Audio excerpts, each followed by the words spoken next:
कृष्णाय वासुदेवाय हरये परमात्मने प्रणतक्लेशनाशाय गोविन्दाय नमो नमः। कृष्णाय वासुदेवाय देवकीनन्दनाय च नन्दगोपकुमाराय गोविन्दाय नमो नमः। ओम नमो भगवते वासुदेवाय। ओम तत्सत्। श्रीमद्भागवत महापुराणं तृतीयस्कन्धः अथ प्रथमोऽध्यायः।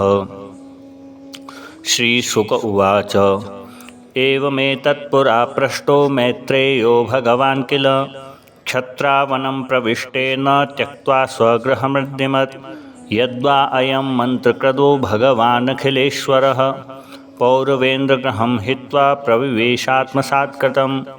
राजोवाच कुत्र शत्रुर्भगवता मैत्रेयेणा ससङ्गमः कदा वा सह संवाद एतद्वर्णयनः प्रभो।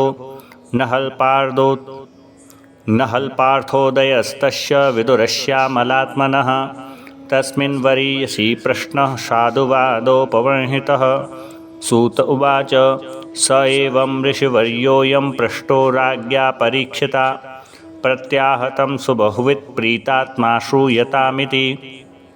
श्रीशुक उवाच यदा तु राजा स्वसुतान् साधून् पुष्णन् धर्मेण विनष्टदृष्टिः भ्रातुर्यविष्टस्य सुतान् विबन्धून् प्रवेश्य लाक्षाभवने ददाह।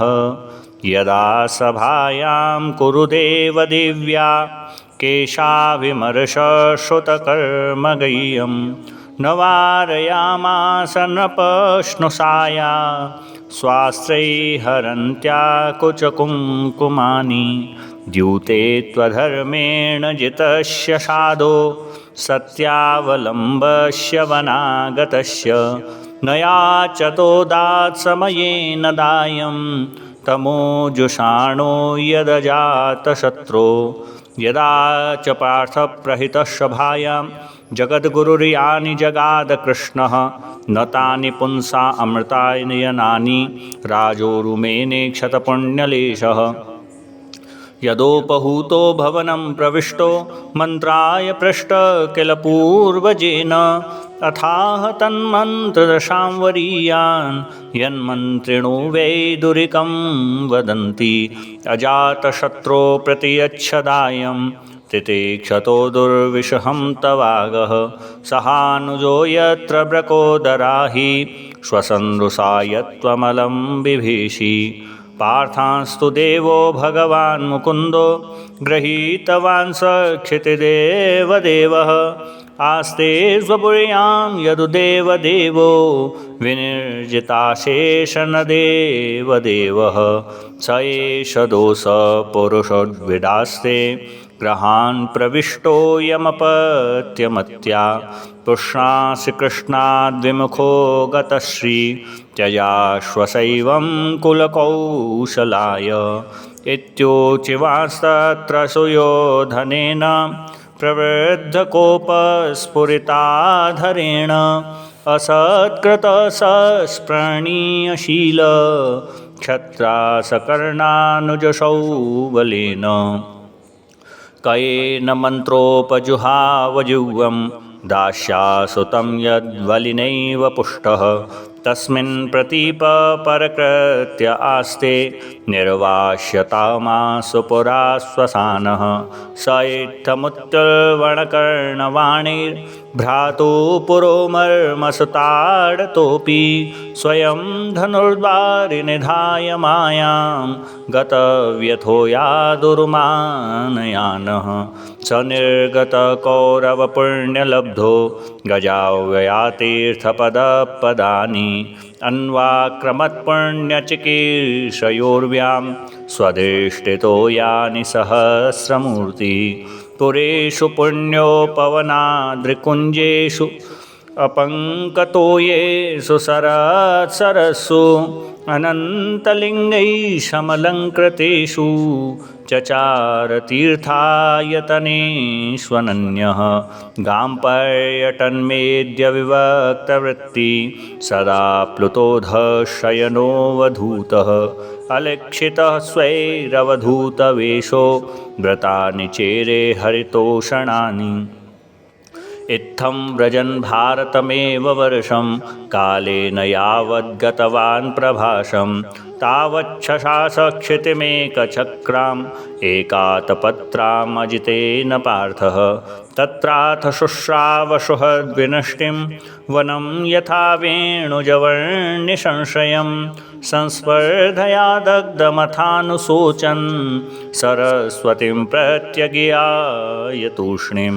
तस्यां तृतस्योन्नसनो मनोश्च प्रथोरथाग्नेरसितस्य वायोः तीर्थं सुदासस्य गवां गुहस्य यशाददेवस्य स आशिसेवे अन्यानि चेह द्विजदेवदेवै कृतानि नानायतनानि विष्णो प्रत्यङ्मुखाङ्केतमन्दराणि यद्दर्शनात् कृष्णमनुस्मरन्ति ततस्त्वतिद्व्रज्य सुराष्ट्रमध्यं सौवीरमत्स्यान् कुरजाङ्गलांश्च कालेन तावद्यमुनानुपेत्य तत्रोद्धवं भागवतं ददर्श स वासुदेवानुचरं प्रशान्तं बृहस्पते प्राक्तनयं प्रतीतम् आलिङ्ग्यगाढं प्रणयेन भद्रं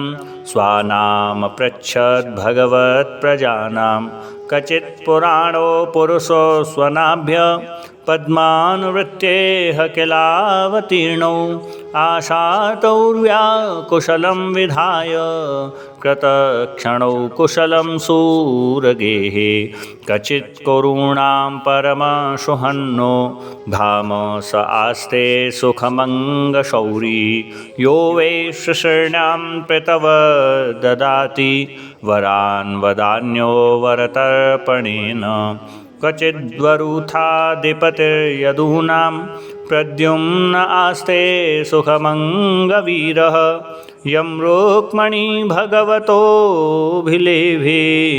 आराध्य विप्रान् स्मरमादिसर्गे कचित् सुखं सात्ववृष्णिभुज दाशाहकाणामधिपसास्ते यमभ्यसिञ्चन् क्षतपत्रनेत्रो नृपाशनाशां परिहृत्य दूरात् कचिद्धरे सौम्यसुतसदक्ष आस्ते गृणीरथिनां साधु साम्ब असूतयं जाम्बवती व्रताढ्या देवं गुहं योऽम्बिकया धृतोऽग्रे क्षेमं शकश्चिद्युयुधान आस्ते यफाल्गुणाल्लब्धधनुरहस्य लेवेञ्जसाधोक्षजसेवयैव गतिं तदीयां यदपिर्दुरापां कचिद्बुधस्वस्तनमिव आस्ते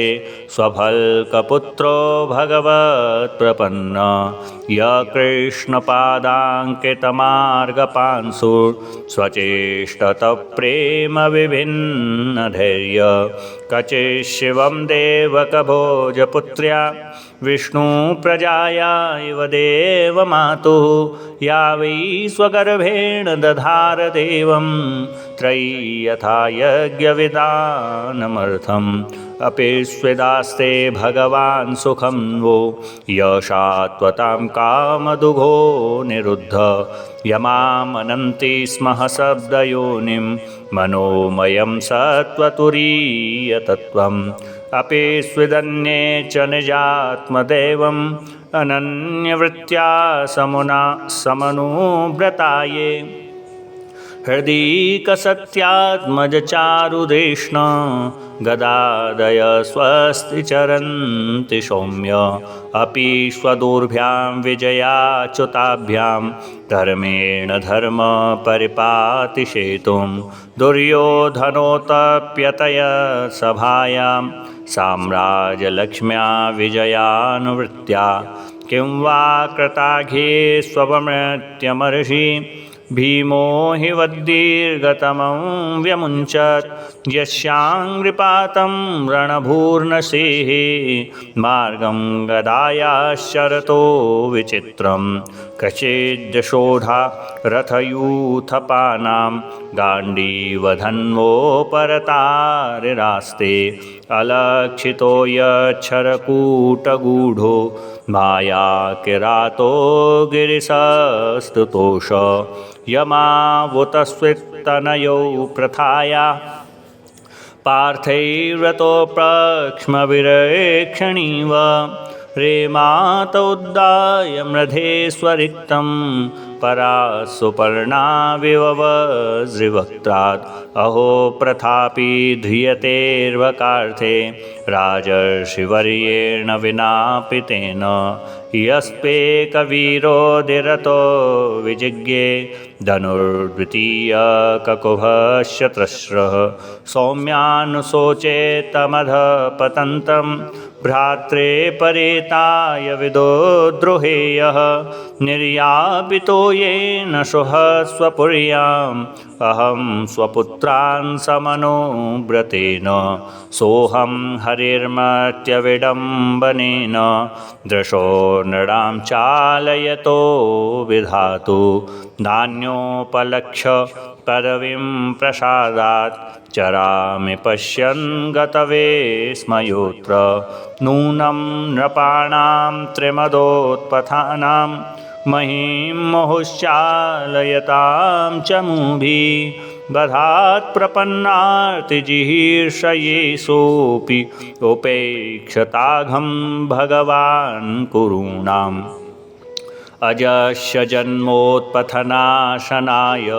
कर्माण्यकर्तुर्ग्रहणाय पुंसां नन्वन्यथा कोर्हति देहयोगं परो गुणानामुत कर्मतन्त्रं तस्य प्रपन्नाखिललोकपानाम् अवस्थितानां मनुशासने स्वे अर्थाय जातस्य यदो स्वजस्य वार्ता सखे कीर्तयतीर्थकीर्ते। जय जय स्वस्ति। श्रीमद्भागवते महापुराणे पारमहंस्या संहितायां तृतीयस्कन्धे विदुरोद्धवसंवादे प्रथमोऽध्यायः। श्रीबालकृष्णचरणार्पणमस्तु। कृष्णाय वासुदेवाय हरये परमात्मने प्रणतक्लेशनाशाय गोविन्दाय नमो नमः। कृष्णाय वासुदेवाय देवकीनन्दनाय च नन्दगोपकुमाराय गोविन्दाय नमो नमः। श्रीगोविन्दाय नमो नमः।